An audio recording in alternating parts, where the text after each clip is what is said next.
महादेव जाट व शंकर गुजर ने एक शंकर माली ने एक कॉलोनी काटी थी।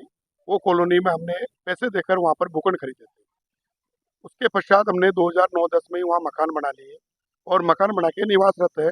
हमारे आधार कार्ड, लाइट का बिल, नल का बिल सारे हम 2009 से लगातार घुमंतु परिवार कम से कम 20 परिवार वहाँ रहते आ रहे हैं।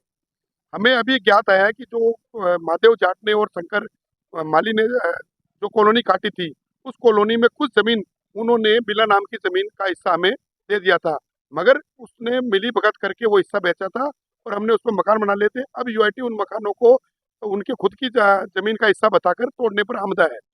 हम सभी घुमंतु परिवार से हैं, सब गरीब श्रेणी से हैं, जिनके बच्चे बच्चे मतलब मजदूरी करके कमा के खाते हैं। अगर मकान टूट जाते हैं तो इनके पास इन मकानों के अलावा कोई मकान नहीं है और रोड पर रहने की स्थिति आ जाएगी। वर्तमान की गर्मी को और मौसम को देखते हुए अगर छत नहीं होगी तो जीना मुश्किल हो जाएगा। तो प्रशासन से हम गुहार लगाते हैं कि घुमंतु परिवारों को जहाँ यथास्थिति है वहीं बसाया जावे। अगर सरकार की कुछ जमीन आती है उसका जो नियमन का मुआवजा होगा वो घुमंतु परिवार देने को तैयार है। अगर घर टूट जाते हैं तो रहने की स्थिति बड़ी विकट में हो जाएगी और बच्चे मरने की नौबत आ जाएगी, भुखमरी आ जाएगी। तो मेरा निवेदन है प्रशासन का साथ दे।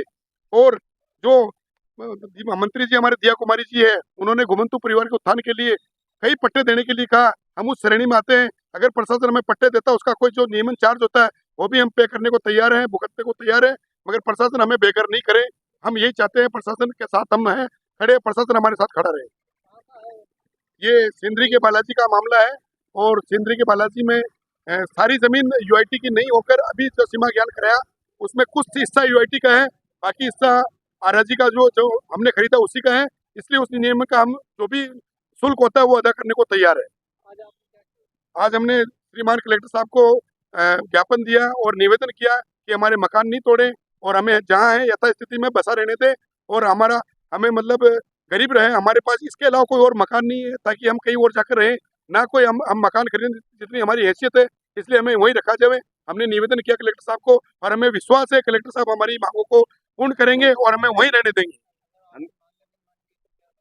हमें अगर हमारी मांगे नहीं मानी जाती तो हमें बेघर होकर यहाँ रोड पर रहना पड़ेगा। हमारे बच्चे भुखमरी से मर जाएंगे, हमारे बच्चे बेघर हो जाएंगे और हमें धरना प्रदर्शन करना पड़ेगा। या फिर हम प्रशासन हमें नहीं देखता है तो हमारी स्थिति इतनी विकट में हो जाएगी कि जो हम कुछ बचा कुचा घुमंतु उत्थान है जो है वो भी सारा खत्म हो जाएगा।